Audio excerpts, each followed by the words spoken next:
मेरे साथ दो पैनलिस्ट और इस चर्चा में शामिल हो गए। तारुफ कराना चाहेंगे ग्रुप कैप्टन यूके देवनाथ साहब हमारे साथ मौजूद हैं, साथ ही मेजर डॉक्टर मोहम्मद अली शाह साहब हमारे साथ मौजूद हैं। आप दोनों का भी इस्तकबाल है सलाम टीवी में।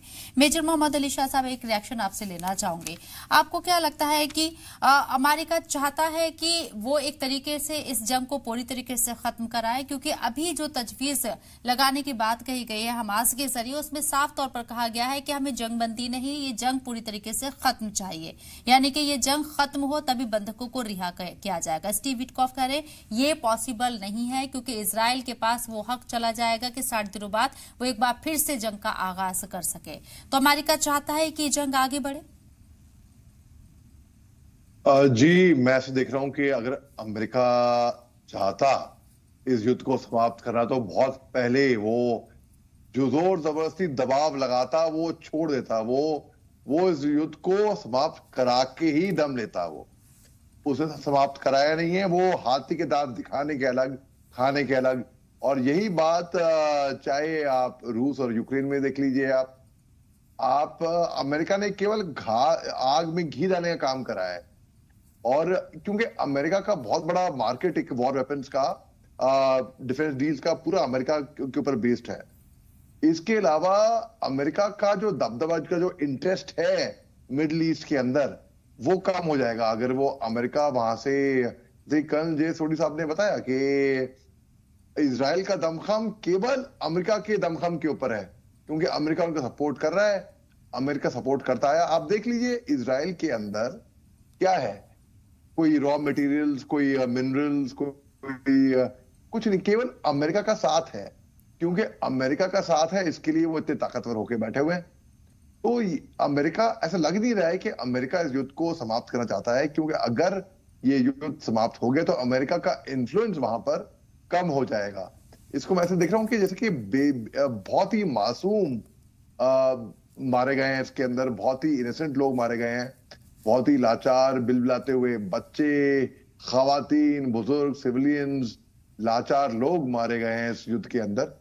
तो जब तक अमेरिका का साथ रहेगा इजराइल के ऊपर, ये युद्ध तब तक समाप्त नहीं होने वाला है। जी शबनम जी। मोहम्मद अली शाह साहब, आपको क्या लगता है, जिस तरीके से गल्फ कंट्रीज की अगर हम बात करें तो जो अभी क्राइसिस हम गाजा के अंदर देख रहे हैं, इजराइल के साथ जो कॉन्फ्लिक्ट अभी चल रहा है, उसमें गल्फ कंट्रीज कहीं ना कहीं हमास के साथ तो नहीं, लेकिन गाजा के लोगों के साथ खड़ी हुई थी।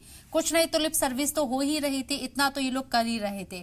लेकिन अब जिस तरीके से ट्रंप ने जो गल्फ कंट्रीज को साधने की कोशिश की अपने दौरे के जरिए, चाहे सऊदी अरब की बात करूं मैं, या यूएई की बात करूं, कतर की बात करूं, एक बड़ा पैसा इन लोगों ने लगाया, इन्वेस्ट किया है, यानी कि अमेरिका के साथ रिश्ते मजबूत किए हैं। तो जाहिर सी बात है ट्रंप कुछ ना कुछ तो उनसे कहकर आए होंगे और कुछ ना कुछ वादे यहाँ पर दावे भी हुए होंगे।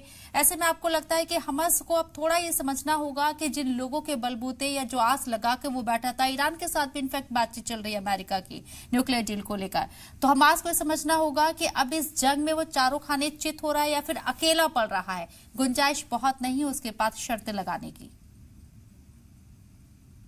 जी शर्म जी, देखिए, जो ओआईसी है, ऑर्गेनाइजेशन ऑफ इस्लामिक कंट्रीज, जो कि गल्फ राष्ट्र हैं, जो मुस्लिम राष्ट्र हैं, जी हाँ, मैं मानता हूं कि ये कहीं ना कहीं ये गाजा पट्टी के साथ में थे। ये बिल्कुल, हालांकि कुछ राष्ट्र, कुछ देश खुल के नहीं बोल पा रहे थे। एट द सेम टाइम ये ओआईसी एक ही पेज पे नहीं है। ये इनमें ये यूनिटी नहीं है और ये एक पेज पे नहीं आती हैं। कुछ महीनों पहले मिस्र में एक मीटिंग हुई थी युद्धबंदी को लेकर, लेकिन दो भागों में हुई थी, दो फेज में। लेकिन क्योंकि ये एक पेज पे नहीं आए थे तो फिर एक ही फेज में हम इनको मीटिंग खत्म करनी पड़ी। अब देख लीजिए मेन स्टेक होल्डर जिनका नाम सामने आता है वो कौन कौन है। मिस्र हो गया, कतर हो गई, अमेरिका, ठीक है, और बाकी जो मुल्क हैं जो कि शक्तिशाली देश हैं, गल्फ कंट्रीज हैं, उनका नाम कहीं नहीं आया। सऊदी अरेबिया का नाम कहीं नहीं है, यूएई का नाम कहीं नहीं है। हल्का हल्का फ्री में कहीं ना कहीं है। और हमास के पास चारा क्या है? हमास ने जो 7 अक्टूबर 2023 को किया, बहुत ही गलत किया। इसका खामियाजा हमास क्या, बाकी लोग, बाकी फिलिस्तीनी, बाकी लोग, गाजा पट्टी में मासूम लोग, बिलबिलाते लोग, तकरीबन 50,000 बेगुनाहे की मौत हो चुकी है। कितने लाखों लोग घायल हैं, बुरी तरीके से जख्मी हैं, उनका खामियाजा ये भुगत चुके हैं। ये सही बात नहीं है ये, और ताली हमेशा दो हाथ से बजती है।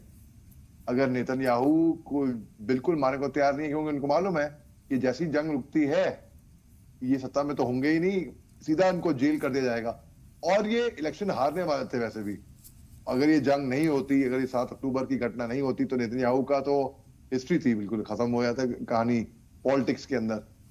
लेकिन ये कहानी शुरू हुई और एक तरीके से ये ब्लेसिंग इन डिस्गाइज है नेतन्याहू के लिए। लेकिन जो मासूमों का खात्मा हो रहा है, क्या वो उसका दुनिया जवाब दे पाएगी? क्या इंसानियत का खात्मा हो रहा है? जो हमास ने किया वो इंसानियत का खात्मा किया, जो इजराइल ने किया वो भी इंसानियत का खात्मा हो रहा है। तो दो गलत कभी सही नहीं होते हैं। और हमास के पास, हमास ने जो बंदी लिए, हमास को पहली बार तो वो बंदी लेने ही नहीं चाहिए थे, और लिए तो उनको फटाफट छोड़ने चाहिए थे। हमास के पास अभी चारा क्या है? आगे खाई पीछे कुआं। आप नेगोशिएट भी तब कर पाते हो जब आप एक पोजीशन में होते हो। हमास क्या उस पोजीशन में है? क्या नहीं है। तो हमास को के पास कोई चारा है ही नहीं। आप देखिए तकरीबन 200 बंधक, तकरीबन मोटे मोटे तौर पे उस पे ये जंग शुरू हुई थी।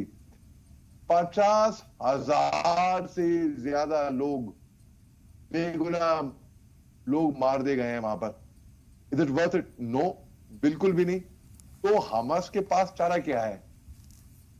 बजाय बंधक रिहा करने का, वो सोच रहा है कि अगर वो बंधक छोड़ देता है तो वो किसी पोजीशन में नहीं होगा नेगोशिएट करने के लिए। अरे आप नेगोशिएट तब कर पाओगे ना जब कोई पोजीशन में होगे। आप पोजीशन में हो ही नहीं। आगे खाई पीछे कुआं दिख रहा है आपको, आप कहां पे छलांग मारोगे? खाई में या कुएं में? तो हमास को बस चांस लेके देखना चाहिए। क्या पता वो हमले, जो तबातोड़ हमले हो रहे हैं गजा पट्टी में, क्या पता वो रुकी जाए। और अगर नहीं छोड़ेंगे बंधक तो वैसे भी हमले कहां रुक रहे हैं? हमले तो फिर भी वैसे ही हो रहे हैं। जब यूएन की गाड़ियों को नहीं छोड़ा, जो एड देने आई थी, जो दवाइयां खाना पीना देने आई थी, उनको नहीं छोड़ा। अभी फेसबुक पे मेरी बात हुई थी एक हिंदुस्तानी से, जिनके 7 कलीग यूएन में जो रेस्क्यू रिलीफ ऑपरेशन में थे, जो गजा पट्टी में खाना बांट रहे थे, 7 कलीग्स कुछ दिन पहले उनकी शेयरिंग में मौत हो गई, वहां पर वो बच गए। तो हमास अगर सोच रहा है कि वो एक बंधक रख के, कितने बंधक जिंदा हैं, कितने बंधकों के साथ क्या सलूक हुआ है, किसी को नहीं पता। जितना टाइम बीतता जा रहा है उतना ही हमास भी यहां पर नुकसान कर रहा है। इजराइल तो कर ही रहा है, इजराइल तो गलत काम कर ही रहा है, मार मार के बेगुनाहों को।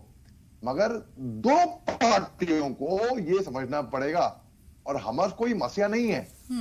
हमास को बहुत अन्य देशों ने इसको आतंकी ऑर्गेनाइजेशन से करार दिया है। और जो घटना 7 तारीख को हमास ने करी, इसमें मेरे को कोई शक नहीं है, किसी को भी शक नहीं है, बल्कि ये आतंकी घटना थी, इसमें तो कोई दो राय है ही नहीं।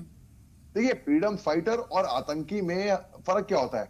फ्रीडम फाइटर कभी भी मासूम बेगुनाह लोगों पे, महिलाओं पे, खवातीन पे, बच्चों पे, बुजुर्ग पे, निहत्तों पे, टूरिस्ट पे वार नहीं करेगा। टेररिस्ट जो होएगा वो वार करेगा टूरिस्ट पे, बेगुनाहों पे। और हमने 7 अक्टूबर को देख लिया जो रेप पार्टी चल रही थी, वैसे ही उसी से इंस्पायर्ड रेप्लिका एक तरीके से मैं कहूंगा कि हिंदुस्तान में जो पहलगाम में हुआ, वो भी जो पाकिस्तान जो आतंकियों ने किया, वो भी इस तरीके से। तो ये आतंकी है, इसमें लोगों को मालूम होना चाहिए ये आतंकी है। जो आतंकी घटना करता है भैया, वो आतंकी होता है। सिंपल सी बात है सर। मेजर मोहम्मद अली शाह साहब, फाइनल कमेंट सर। बिल्कुल, देखिए हमास ने जो जब 19 जनवरी को जब डोनाल्ड ट्रंप साहब सत्ता में आए थे, जिन्होंने बड़े बड़े बयान दिए थे कि 24 घंटे में मैं युद्ध रुकवा दूंगा और ये कर दूंगा, तो हमास ने भी बोला, सोचा कि भाई ठीक है, let's give piece a chance. इतना मैं मानता हूं। मगर अब हमास ने सोच रहा है कि उसने गलती कर दी है, बिल्कुल। और लेकिन अब मैं फिर भी ये कह रहा हूं कि उसके पास चॉइस क्या है? हमास के पास कोई चॉइस है ही नहीं। इजराइल हो सकता है कि 60 दिन के बाद फिर हमला करेगा, और शायद मोस्ट लाइकली करेगा भी जी। मगर और इससे बेहतर और कोई अगर चॉइस दिख रही है, कोई चॉइस है ही नहीं। तो हमास को बिल्कुल बात मान लेनी चाहिए और भला ही सीज फायर, भला ही मोमेंटरीली। हालांकि हमास की जो डिमांड है परमानेंट सीज फायर के लिए वो जेन्युइन है, वो मैं मानता हूँ 100% है। वो चाह रहा है कि भाई बस जंग रुक जाए, उसको भी ये डर सता रहा है कि भाई बिल्कुल। इसके बाद लेकिन हमास को जिस तरीके से विटकॉफ ने जवाब दिया है उससे साफ जाहिर है कि हमास की वो उम्मीदें पूरी नहीं हो सकती जो वो लगा के बैठा है। क्या इसका हल निकलेगा ये देखना होगा। बहुत बहुत शुक्रिया आप खास मेहमानों का हमारे साथ जुड़ने के लिए, अपना कीमती वक्त देने के लिए।